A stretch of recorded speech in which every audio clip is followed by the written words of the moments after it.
Welcome to the Nonprofits. Today, we're going to talk about Colorado and the Catholic Church. At least one of those isn't bad, but AJ, why don't you go ahead and fill us in on this story? Colorado has recently adopted a new law that requires all hospitals to let the public know what kind of procedures they won't perform due to reasons other than medical availability. If they have any non-medical reasons for refusing a service, they must state it for the public to know. This is great news for patients, but not great news for Catholic hospitals. Legislators push for this move because Catholic hospitals don't shape their policies based on medical professionals' advice, but rather through the United States Conference of Catholic Bishops, which does not allow any Catholic hospitals to perform procedures that violate Catholic doctrine. This story is from The Friendly Atheist by Herman Mehta on October 1st, 2024. Thanks, AJ. Now, one thing I was a little curious about, and I know you've done some research on this, AJ, is how does this, and I believe they called it the Patient's Right to Know Act, how does this aim to address that lack of transparency in Catholic hospitals? Well, what are they doing? A lot of these hospitals often lack transparency, and that is what the law is aiming to solve. For example, about 2/3 of Catholic hospitals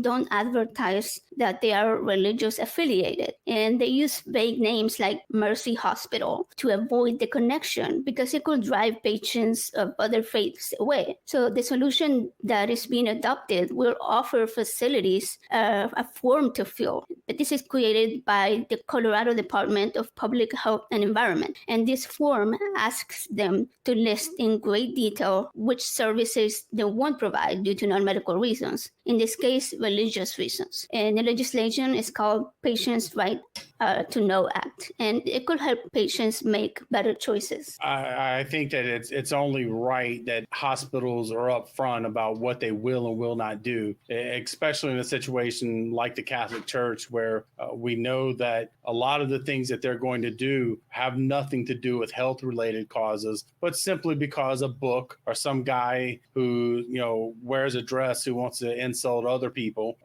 decides this is what we should and shouldn't do. So I definitely think that that's a win-win for everybody. I'm sure the Catholic Church might disagree with me, but I have to say that I think I'm probably somehow a little less concerned about what they think than how they're concerned about what I think, which is, I'm sure, pretty low as well. But switching over to you, Aaron, what is your opinion on religious organizations that run hospitals that limit care based on faith or what, as I said, some guy in a dress and a cool-looking hat, a phallic symbol on his head? What do you think of that and overlooking medical standards in that kind of situation? I honestly, I think this legislation doesn't go too far. I think it should be illegal. If you're going to run a hospital, then the standards by which you run that hospital should not be related to religion. It should be related to the standards of the medical field. It should be controlled by medical boards. I don't even know who puts out standards for hospitals and things like that, but that's who the hospital should be responsible for ultimately on what services they provide, how they provide them, how they do surgeries. All those kinds of standards should be coming from the secular organizations and not from religious dogma, religious doctrine, because you don't want priests who don't know anything about medicine making medical decisions for you in any way, shape, or form. It's kind of like if a church decided to get in the business of selling cars or manufacturing and selling cars, and they decided, we're just not going to put in steering wheels because we believe that Jesus takes the wheel. Right? I know that example is a little bit hyperbolic, a little bit extreme, but I think the logic of it is sound. If an organization, regardless of whether it's religious or not, I don't think this has anything to do with it being religious. I think if an organization is going to be in the business of X, and they don't like that Y is part of that, then they shouldn't be in the business of X. That's my opinion on it. I could not agree with you more. I know that in 15, 20 years ago, I remember when I first heard about pharmacists refusing to provide birth control to single women in places here in Texas. And I was just like, look, you have every right to not believe in birth control. You have every right not to want to distribute birth control, but then you should probably get a job that doesn't include distributing birth control. Because, once again, it's me making a decision on what's best for you. But that's really not anything anything new because, we're talking about the Catholic Church and this council of bishops who make these decisions. We've talked about them before here in the nonprofits, directly related to trans care, gender affirming care, and care in Catholic hospitals regarding that issue. And of course, once again, we're just as ass backwards as this. So, that's not something that we can really pretend that would be a surprise. Now, switching over to you, Stephen, I know that this is a little bit different for you because you're not in the U.S., but yeah, you should probably be happy. But, we are, believe me, we are up here. But how does the Catholic Church influence healthcare? How does that compare there in Canada to what we're talking about here? Like the actual services being provided within the hospital, there isn't any there's no direct correlation because it's all government run, and I believe healthcare falls under provincial jurisdiction, so it's each province deciding for themselves how they want to handle health. Health Canada. No, sorry, scratch that. It is definitely federally funded. But there isn't religion isn't finding its way to control healthcare facilities that way. But it is wild for me. Like a year ago, I had two different procedures happen within a week of each other at two different hospitals. And in both of those hospitals, while I was either in the preparation room or the waiting room, I looked up and I saw this image of a Jewish guy being tortured to death. And it just blew my mind. Why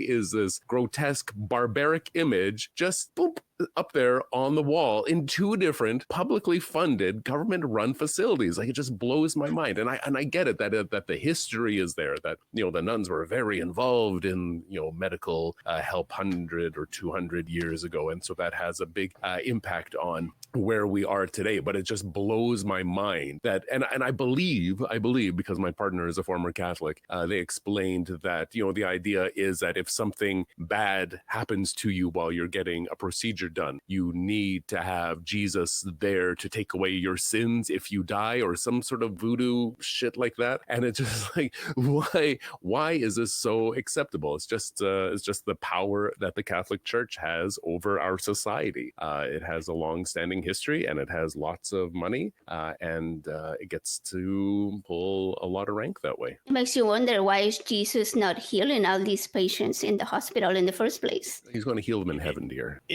It's funny you said that, AJ, because I was thinking that me personally, if I was going to have to pick a Jesus to be my favorite Jesus, it wouldn't be the one that couldn't manage to get himself off the cross. I find one that little baby was Jesus? A little more proactive. But now, Aaron, what about little baby Jesus? Is that your favorite little baby Jesus? Everybody loves a little baby Jesus, right? Well, maybe not. But AJ, I know that anytime there's a law, at least here in the United States, there's always loopholes. There's always some exceptions and ways around things. And these are often utilized and put in the bills just to make somebody happy enough so they can vote for it and say, well, I did what I could for you. So what about this bill? Or what are the loopholes in this new legislation regarding these Catholic hospitals? And well, I mean, it's going to impact them most. So what are those? Yeah, there certainly are some loopholes. And it seems that while facilities are required to fill this Colorado Department of Health forms on the state's website, they are not required to share the information they filled in these forms on their own hospital or facility websites. So even though it is publicly, put out there for patients to see, hardly anyone will think to go there to check whether a hospital that they plan to visit does or doesn't provide a specific procedure. This is especially problematic when somebody is seeking emergency care. Like some of the doctors are encouraged to share that information once the patient gets there. But I mean, by the time you see the doctor, you've already checked in at the front, you've seen the nurse, you've been triaged, and then you see the doctor, and the doctor's like, hey, we don't provide that, go somewhere else. I have to say that when it comes down to Catholic hospitals, and unfortunately, it seems that here in Texas, even most of the hospitals that aren't Catholic are related to some type of religious organization. And so I'm sure that, these type of things are going to be things that could very easily happen in other hospitals as well. But I wanted to switch to you, Aaron. You had mentioned how you pushed back on the idea that, surgeons shouldn't be able to not perform surgeries that their profession demands, regardless of their personal beliefs. Do you think that maybe there is room for some type of discrepancy? And because here's what I'm thinking is that I notice that a lot of these hospitals in these Catholic hospitals, they're in the only game in town in a lot of areas where rather remote areas, rather rural areas. And so it seems like that it's just going to be a case of they're just out of luck if that's the only thing. And I think that that's probably one reason they should be required, more accurately, to perform those. But do you think there's any exception cases, anything that should allow them that flexibility? I really don't think so. I think if most people showed up at a hospital and the hospital said to have some procedure done in the hospital, oh, we don't do that procedure because of our religious beliefs, I think most people would be like shocked and then maybe not surprised after they thought about it for a little while. But I think if I went to a hospital and they said, oh, we're not going to do that because of our religious beliefs, I'd be a little bit pissed and bummed. It's like, you're a hospital. You don't get to choose. Your religion shouldn't play into it. This is a place where people come to receive medical care, medical treatment, not medical treatment inspired by your dogma and your Bible. And the medical field is a secular field. We would not be here today if medicine was following scriptures and religious beliefs to treat illnesses and treat diseases.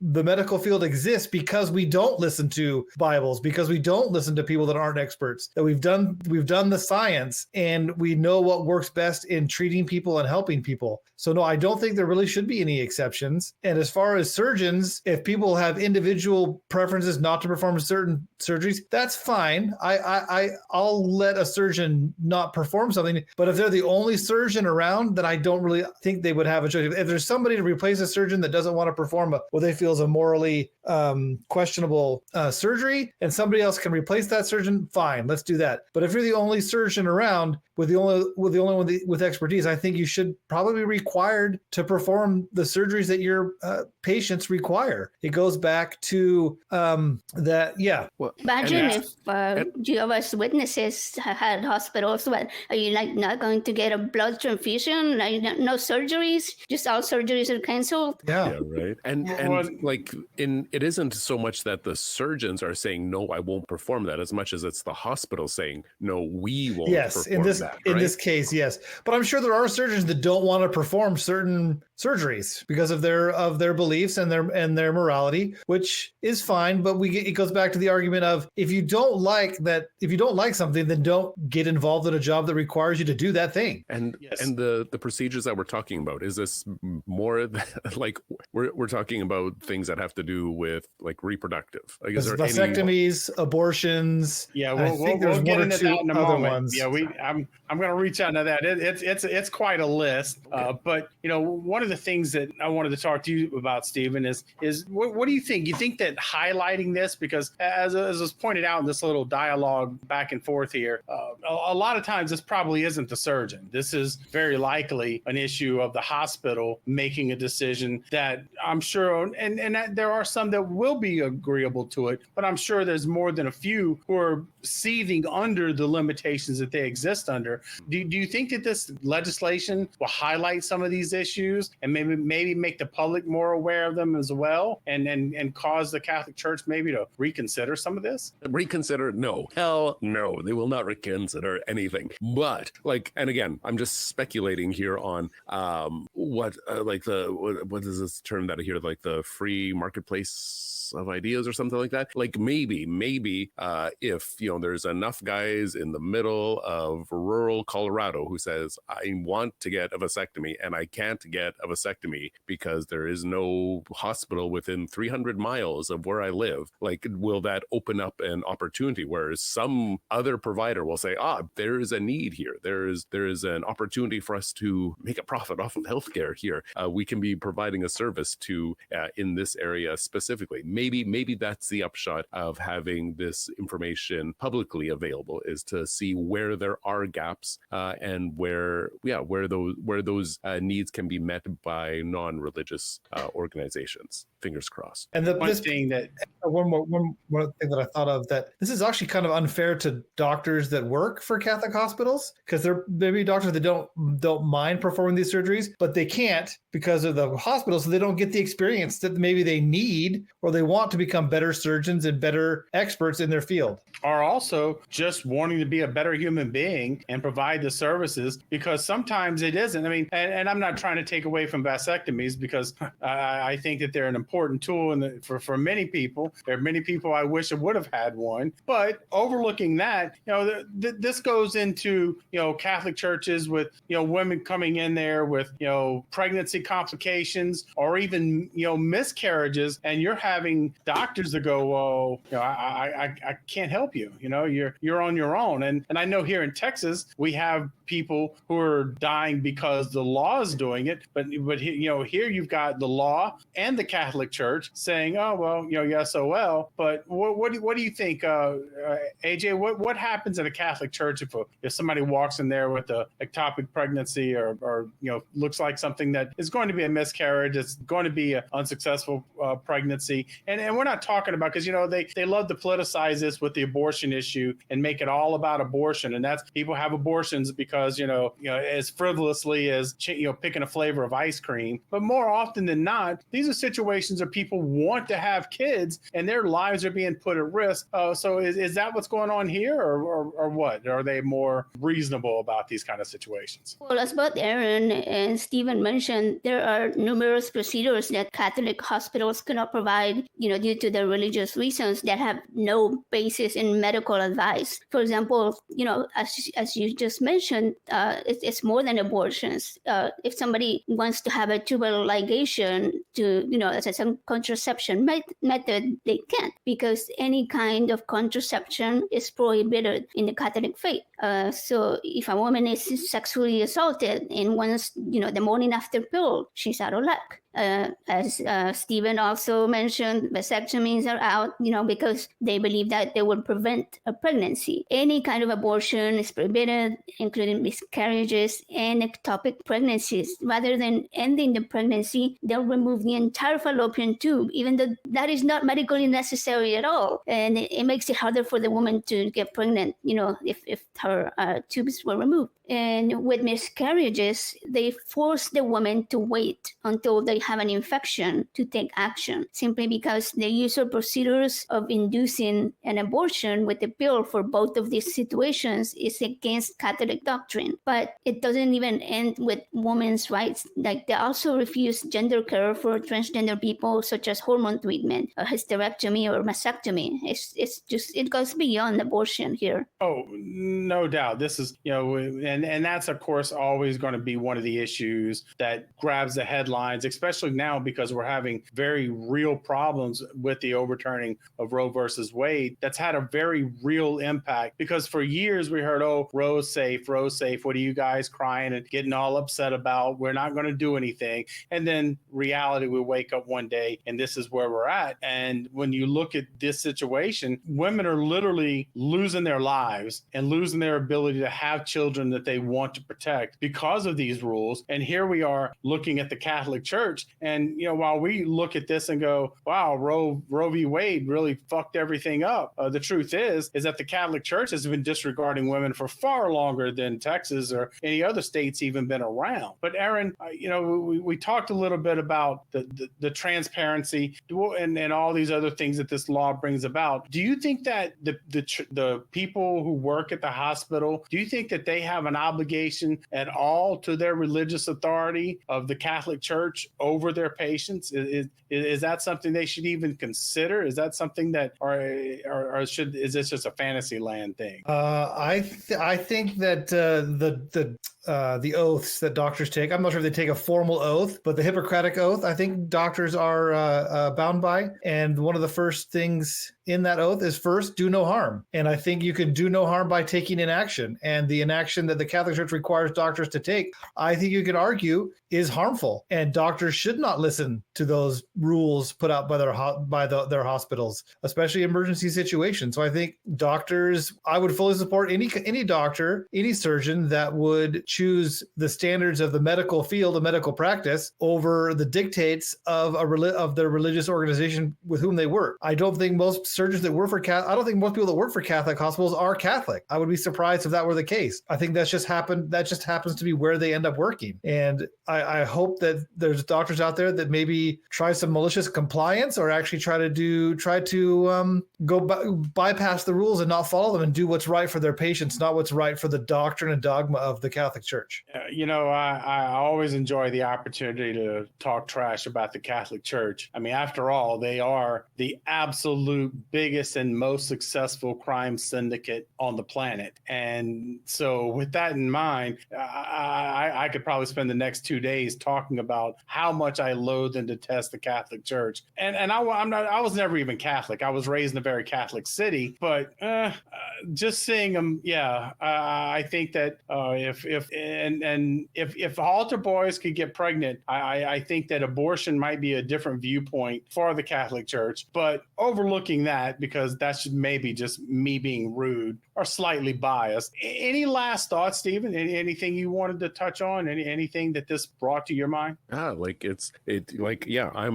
there with you. The damage that the church has been doing and continues to do is unmatched, I believe. And whatever we can do to take that institution down one brick at a time and replace it with something that actually cares about people rather than lining churches with gold. Like, what the fuck? Come on. But whatever. It's powerful. We got to take it down. We got to take down all these ancient power structures. I agree. And I couldn't help but think people go to hospitals all the time to see, as you mentioned, pictures of Jesus under his, in a process of his snuff film, being crucified in the hospital. So the God could watch. But then again, we know God likes to watch, because then there's the whole Mary, Holy Spirit thing. But with that in mind, it almost feels like if you had the choice between a medical professional to go to a hospital that's going to act like medical professionals, or go to a hospital where they're going to follow rules that maybe as arcane and as absurd as a shaman in some backwoods, not even modern civilization, you wouldn't even consider that option. But we put a nice building and a nice facade, and we put the right names and words, and we say the right things, but then it's okay. But the truth is that what's causing them not to provide this service is just as harmful as potentially, or maybe even more harmful than going to the shaman in the Amazon, who doesn't even know anything, because he's less likely to do it because some book told him to do it. Now, so I wanted to ask you, both of you, Aaron and then AJ, any other thing, any thoughts, anything that you want to discuss? Loose ends? I'm gonna go first. I can go first. Sure. If you want. I think that what it ultimately comes down to is that Catholic hospitals don't feel that they have a responsibility to their patients. Even if the doctors and nurses at the hospital believe that some of these procedures are life-saving or necessary to improve the health of the patients, they have to choose to adhere to the rules set by these bishops, because the entire facilities could be shut down by the Catholic leadership that makes the rules if they don't follow them. So they are obligated to do that. And it surprised me, because it seems like a violation of the physician's Hippocratic oath that Aaron mentioned earlier, to do no harm. Like, they are doing harm. This is a great example of the harm that religion and does in, and how anti-scientific it is. It's clearly, science and religion, they don't mix. I agree. And reaching back to what I had said earlier briefly, before you wrap up with whatever you wanted to talk about, Aaron, one quick question I wanted to ask you is, shaman or doctor? What about you? Quick. Doctor. Okay. Whew. No, go ahead. Anything you want to say? No, just I agree with everything that AJ just said, and we need to encourage the Catholic Church to do better. And if the only thing you can do is vote with your feet, is if there's a choice between a Catholic hospital and non-Catholic hospital, choose the non-Catholic hospital. I've been to hospitals more than I really would have wanted to in the last few years, but and every single one of them, unfortunately, is some religious based, not Catholic, but religious based, because here in Texas, pretty much all the hospitals are tied up with some absurd organization. But I will say that I've gotten good care, but I haven't had asked for a vasectomy at any of them either. So with that in mind, I want to say that I appreciate the conversation. I think we had a good conversation, and I agree with you, Stephen. The sooner, the better we can see the Catholic Church in the rearview mirror fading into oblivion, the better not just we will be, but better off Catholics will be, because they're the ones that really have to live with this. But if you want to see more of the nonprofits, not the Catholic Church, click below.